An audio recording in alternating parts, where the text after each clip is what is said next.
एक पहल जो आवाज को पहचान बनाए। देखिए, काम तो अधूरा पूछा जाए तो हर डिपार्टमेंट भी जो है आपका नगर निगम का अधूरे ही काम के बदौलत अभी जिंदा है। कोई भी योजना बनती है पूरे तौर से कारगर नहीं हो पाती, इसलिए कि सबसे पहले तो उसमें पैसे का बंदरबाट होता है कि कौन कितना खा सकता है, और तब योजना जो बचता है पैसा वही योजना में लगती है, वो भी इस ढंग से नहीं लगती, इसलिए कि कार्य योजना नहीं आपकी सही। काम को किस तरीके से कराना है, किससे कराना है और कैसे कराना, ये माने रखता है। एमबीए जो पढ़ाई होती है इसी चीज़ की होती है, और यहाँ जो लोग हैं वो पढ़ाई ये पढ़ते हैं कि पैसा कैसे बांट के खाया जाए। तो हमको सबसे पहले इस पे लगाम लगाना है। जो काम, जो भी योजना बने, छोटी हो या बड़ी हो, तो उसको सही ढंग से अगर काम कराया जाए तो योजना इतनी बढ़िया होती है, बड़ी बड़ी होती है। पैसे का भी अभाव नहीं है, लेकिन अभाव है इच्छा शक्ति का, काम कराने वाले की शक्ति का, उसके दिमाग की बात। काम होता है। अभी 350वां जयंती जब था, यहाँ सारे नाले को बिल्कुल बंद कर दिया गया। बड़ा सफाई दिखाया गया कि बड़ा शहर चौड़ा है, साफ़ सुथरा, लेकिन उसका कहीं भी दूरगामी परिणाम नहीं सोचा गया कि सब बंद कर दिया तो पानी निकलेगा कहाँ से। और उसके कारण आपने देखा होगा जो पटना सिटी इतना व्यवस्थित बना हुआ था, जहाँ कभी हमने, मेरी उम्र 70 साल है, हमने कभी आज तक पानी जमते नहीं देखा पटना सिटी में, तो कभी सोचा भी नहीं था, कल्पना भी नहीं थी। लेकिन हम लोग को उस दिन मजबूरी में ये झेलना पड़ा। आप लोग को खूब मालूम है कि कितने दिन तक पानी रुका रहा, निकल नहीं सका। क्यों नहीं निकल सका? आप कहीं भी 1 इंच का भी छेद नहीं था। पूरा शहर जो है बंद हो गया, नाली बंद कर दिया गया, खाली दिखाने के लिए कि हम बड़े साफ़ सुथरा हैं और हमारी सड़कें चौड़ी। आपने जैसा कि बताया कि आप महिलाओं के लिए, खास करके महिला और पुरुष तो आपने लिखा है, लेकिन महिलाओं के लिए खास तौर पे आप सामुदायिक शौचालय बनाएंगे अगर आपकी सरकार, मतलब आप बनते हैं मेयर, तो आखिर आपको ऐसा क्यों लगा कि महिलाओं के लिए शौचालय का अभाव है और ये मेरी चीज़ है? देखिए, इसका सबसे बड़ा अनुभव मेरे इसलिए होता है कि मेरी दुकान है, एक रिटेल शॉप है, और वहाँ औरतें जब आती हैं तो बाथरूम का इतना डिमांड होता है, यहाँ तक कि जो ग्राहक जानते हैं कि इनके यहाँ बाथरूम है तो बाहर से भी आके बाथरूम के लिए जाती हैं। तो हमको सोचने में मजबूर हुआ कि आखिर क्यों आती। तो जब मालूम किया तो मालूम हुआ कि इतने बड़े शहर में कहीं भी महिलाओं के लिए कोई बाथरूम है ही नहीं।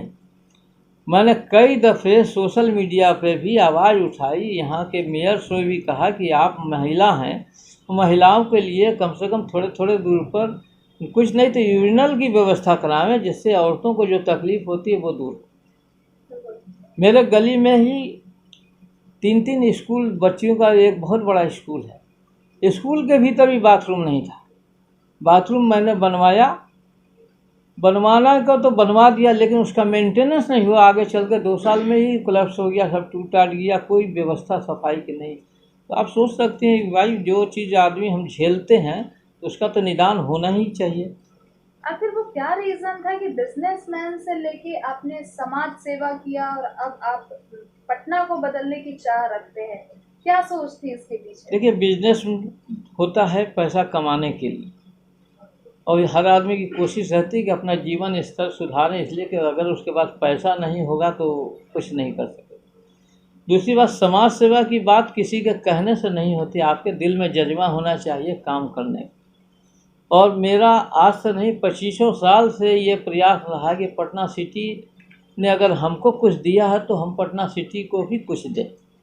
और जो भी आप देख रही हैं, हमने मेयर का चुनाव की तो इस साल अभी की बात है, आप सोच सकते हैं 20 साल पहले से हमने पटना सिटी में जब देखा कि आदमी को पानी पीने की बहुत दिक्कत, तो मैंने सबसे पहला काम किया कि हर चौक चौराहे पे ठंडे पानी का संयंत्र लगवाया, जिससे लोगों को बहुत आराम मिले। जितनी मठ मंदिरें यहाँ की हैं सबकी व्यवस्था को देखा, सफाई, मरम्मत, नया निर्माण जो कुछ भी होता है ये हम कराते रहते हैं। ये मेरा अपना शौक़ है। और यहाँ मंदिरों का ये गढ़ है। बनारस के बाद पटना सिटी ही ऐसी जगह है जहाँ मंदिरें बहुतायत में हैं और बहुत बड़ी बड़ी और बड़ी प्रसिद्ध मंदिरें हैं, लेकिन देखभाल के अभाव में सबकी अवस्था जो है। धार्मिक न्यास परिषद ने इसीलिए मेरा ही नाम यहाँ के 3-4 मंदिर के रख रखाव के लिए धार्मिक न्यास बोर्ड की तरफ से मेरे को अध्यक्ष बनाया गया है।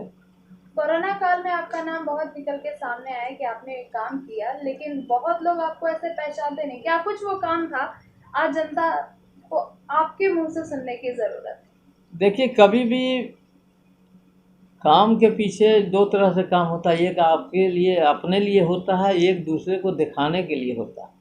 मैंने कभी कोशिश नहीं किया कि लोगों को दिखा के काम किया जाए, कोई मंच बना के किया जाए, फ़ोटो खिंचाया जाए, अखबार में फ़ोटो जाए, नाम जाए, ये मेरा कभी उद्देश्य नहीं रहा।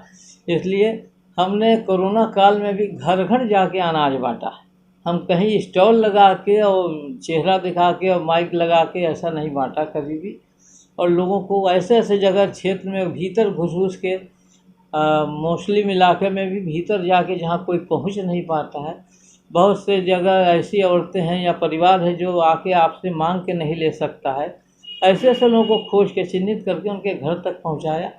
ये अपना शौक़ था कि लोगों को आराम मिले और कुछ समाज का सेवा हो। अगर आप आते हैं, अगर आप बनते हैं मेयर, तो कुछ ऐसे महत्वपूर्ण काम बताइए जो ऐसा लगे कि बिजनेसमैन हो या आम आदमी हो उसके हक की बात है। देखिए, बिजनेसमैन के लिए सबसे बड़ी बात तो यहाँ जाम की समस्या बहुत ज़्यादा है। तो होना ये नहीं चाहिए, हम नहीं कहते हैं किसी को उजाड़ दो, किसी को तोड़ दो, हटा दो, ये नहीं चाहते हैं कि भाई वो भी किसी तरह से अपनी जीविका चलाना चाहता है, लेकिन उसको व्यवस्थित कीजिए। वेंडर जोन है, सब्जी वाले हैं, उनके जगह चिन्हित कीजिए, उनको स्थान दीजिए, उनका काम दीजिए।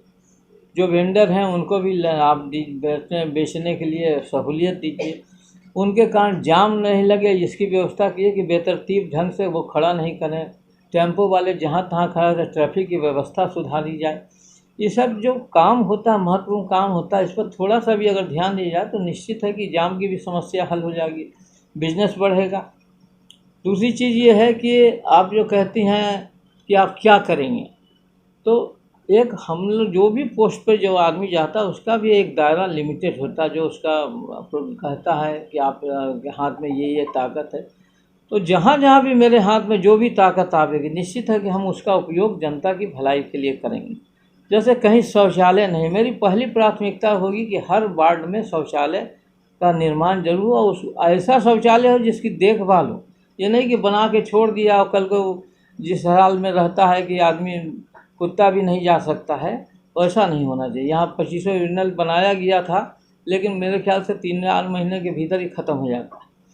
दूसरी चीज़ है कि प्राथमिक शिक्षा भी हर वार्ड में है, स्कूल हैं, बहुत से जगह छोटी स्कूल भी हैं, उसकी व्यवस्था हो जिसमें बच्चे आएँ तो शांति से पढ़ें और अपने को डेवलप करें, उसकी व्यवस्था होनी चाहिए।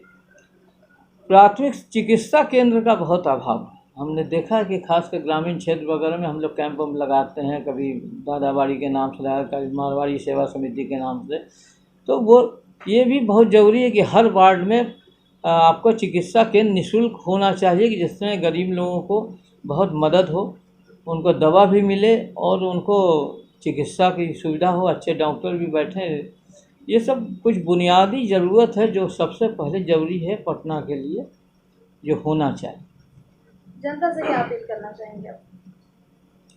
जनता से अपील तो यही कहते हैं कि आप जो चाहते हैं कि आपका मेयर सब काम करे, तो खाली मेयर अकेले नहीं कर सकता है। अगर आप उसका सहयोग करेंगे, जैसे कूड़ा उठाने की बात है, कूड़ा उठाने का एक टाइम होता है, उस टाइम के पहले अगर आप कूड़ा अगर निकालती हैं और कूड़ा उठ जाए तो शहर अपने आप स्वच्छ होगा।